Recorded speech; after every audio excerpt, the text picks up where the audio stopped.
बिस्मिल्लाहिर्रहमानिर्रहीम। अस्सलाम वालेकुम नाज़रीन इकराम, नई वीडियो में आपको खुश आमदीद कहते हैं। रूस और यूक्रेन के दरमियान जारी जंग के हवाले से ताज़ा अपडेट्स के साथ हाजिर हैं।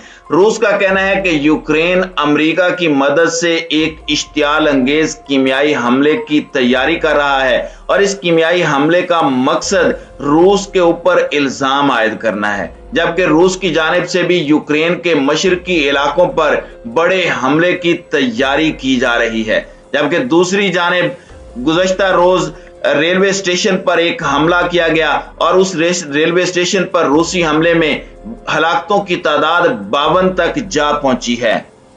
जबकि ईरान की जानिब से यह दावा किया जा रहा है कि ईरान में जंगजू भर्ती करने वाले साबिक अफगान ओहदेदार को गिरफ्तार किया गया है, जिनका मकसद ईरान से जंगजुओं को भर्ती करके रूस के खिलाफ यूक्रेन की मदद करना था। इन तमाम खबरों की तफसीलात क्या हैं, इस पर हम आज की वीडियो में बात करेंगे। ताहम वीडियो की तफसील में जाने से पहले चैनल पर नए आने वाले दोस्तों से गुजारिश है कि हमारे चैनल को सब्सक्राइब कर लें, बेल आइकन पर क्लिक कर लें, ऑल नोटिफिकेशंस को ऑन कर लें ताकि हमारी नई आने वाली वीडियोस आपको बर वक्त मिल सकें।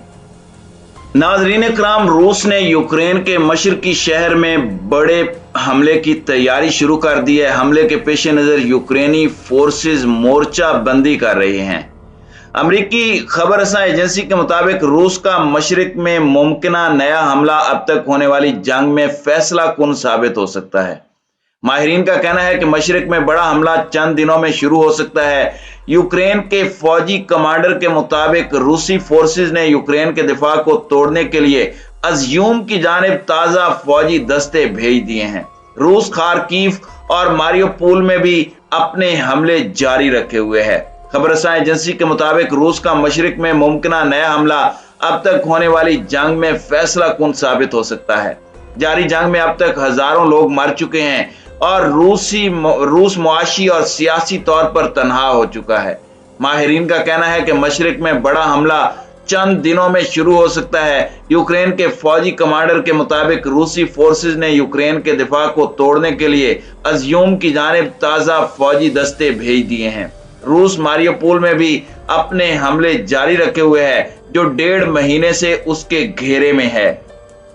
दूसरी जानिब रूस का कहना है कि यूक्रेन अमेरिका की हिमायत से एक और इश्तियाल अंगेज कीमियाई हमले की तैयारी कर रहा है और यूक्रेनी फौज फर्जी कीमियाई हमला कर सकती है। गैर मुल्की मीडिया के मुताबिक रूस का कहना है कि ठोस इत्तलाआत हैं कि यूक्रेन अमेरिका की हिमायत से एक और इश्तियाल अंगेज कीमियाई हमले की तैयारी कर रहा है। वियना में सिक्योरिटी और असला कंट्रोल मुज़ाकरात में शरीक रूसी नुमाइंदे गौरी लारूफ ने अपने एक बयान में कहा है कि हमारे पास ऐसी ठोस इत्तलाआत मौजूद हैं जिनसे पता चलता है कि यूक्रेन बैरूनी हिमायत से एक और कीमियाई हमले की तैयारी कर रहा है। इससे पहले रूसी वजारत दिफा ने कहा था कि यूक्रेन खारकूफ के इलाके में कीमियाई हमला करना चाहता है ताकि उसका इल्जाम रूस पर आयद किया जाए। रूसी वजारत दिफा ने भी क्लोरीन जैसे जहरीले मवाद की इलाके में मौजूदगी की तस्दीक की है। रूसी वजारत दिफा के तर्जुमान इगोर कंसाकूफ ने कहा है कि यूक्रेनी फोर्सेस ने खैम्ब्रून कॉम्प्लेक्स के अंबार से 120 टन क्लोरीन हासिल किया है। इससे कबल चेचन सदर रमजान कादरूफ भी यूक्रेनी फौज पर रिहायशी इलाकों के करीब सफेद फास्फोरस के हामिल बमों के इस्तेमाल का इल्जाम आयद कर चुके हैं। दूसरी जानिब मशरकी यूक्रेन के शहर क्रामाटोर्स्क के रेलवे स्टेशन पर रूसी फौज के रॉकेट हमले में हलाक होने वाले शहरियों की तादाद 52 हो गई है। हमले में 100 से जायद शहरी जख्मी भी हुए हैं। मॉस्को इंतजामिया ने हमले की तरदीद करते हुए कहा है कि हमले में जिस मिसाइल की निशानदही की गई है, रूस इन मिसाइलों का इस्तेमाल नहीं करता। मशरकी यूक्रेन में एक पुरहुजूम रेलवे स्टेशन पर गुज़श्ता जुमेरात को होने वाले रूसी रॉकेट हमले में हलाक अफराद की तादाद 52 तक पहुंच गई है। हमले के बाद 1 दर्जन से जायद अफराद जाए वकुआ पर ही हलाक हो गए थे, जबकि मजीद 40 जख्मों की ताब न लाकर चल बसे। डोनेस्टिक के इलाकाई गवर्नर ने जुमे के रोज बताया कि क्रामाटोर्स्क रेलवे स्टेशन पर 2 रॉकेट गिरे। उस वक्त महफूज इलाकों की जानिब रवाना होने के लिए हजारों अफराद स्टेशन पर मौजूद थे। انہوں نے بتایا کہ 12 افراد کی جائے واقعہ پر ہی موت واقع ہو گئی، جبکہ مزید 40 افراد نے ہسپتالوں میں زخموں کی تاب نہ لا کر دم توڑ دیا۔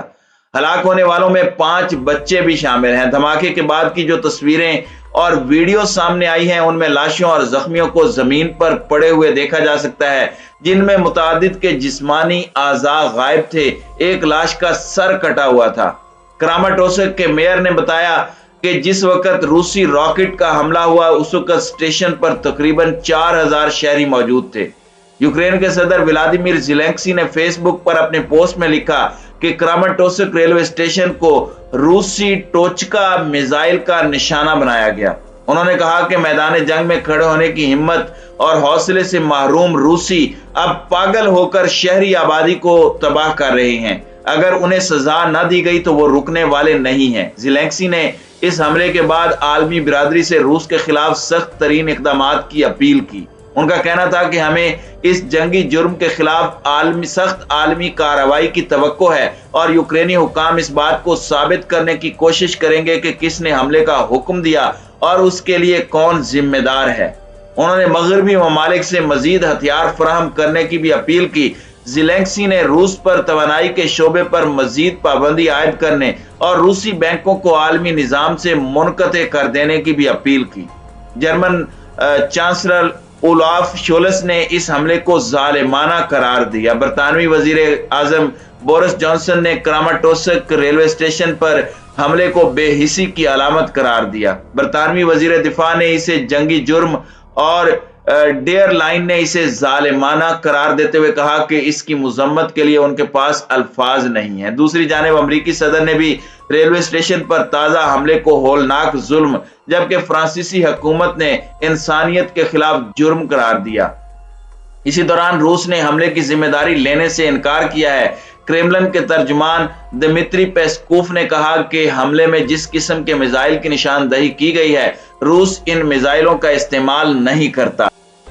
ناظرین اکرام، دوسری جانب ایران کی سیکیورٹی فورسز نے یوکرین کے لیے جنگجو بھرتی کرنے کے الزام میں ایک سابق افغان عہدیدار کو بھی گرفتار کیا ہے۔ ان اطلاعات کی تصدیق ایران کے انٹیلیجنس حلقوں کے قریبی سمجھی جانے والی ویب سائٹ نے بھی کی ہے۔ مشرق نیوز نے اتوار کے روز شائع ہونے والی ایک رپورٹ کی تصدیق کی ہے کہ افغانستان کے صوبے جوزجان کے سابق گورنر محمد ہاشم رئیس کو 19 مارچ کو کچھ افغان پناہ گزینوں سے ملاقات کے بعد ایران کے دورے کے دوران گرفتار کیا گیا۔ مشرق نیوز کا کہنا ہے کہ ہاشم رئیس افغان نیشنل آرمی کے سابق مارشل عبدالرشید دوستم کے قریبی دوست تھے اور بھرتی کے بارے میں کوئی تفصیلات بتائے بغیر ایران میں افغانوں کو بھرتی کر رہے تھے۔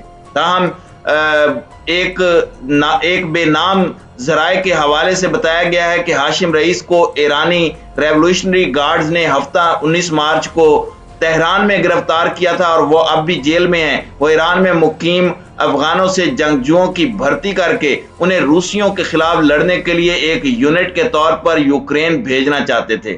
ہاشم رئیس کے ایک دوست نے نام ظاہر نہ کرنے کی شرط پر بتایا کہ میں چند روز قبل استنبول میں ان سے ملا تھا۔ انہوں نے یہاں ایک گھر خریدا اور یہاں رہنا چاہتے تھے، لیکن مجھے نہیں معلوم کہ وہ ایران کیوں گئے تھے۔ رپورٹ میں دعویٰ کیا گیا ہے کہ ایرانی سیکیورٹی فورسز نے رئیس سے $3 لاکھ سے زائد رقم بھی ضبط کر لی ہے۔ تاہم یہ واضح نہیں ہے کہ یہ رقم ان کا ذاتی سرمایہ تھی یا اسے دیگر مقاصد کے لیے استعمال کرنا مقصود تھا۔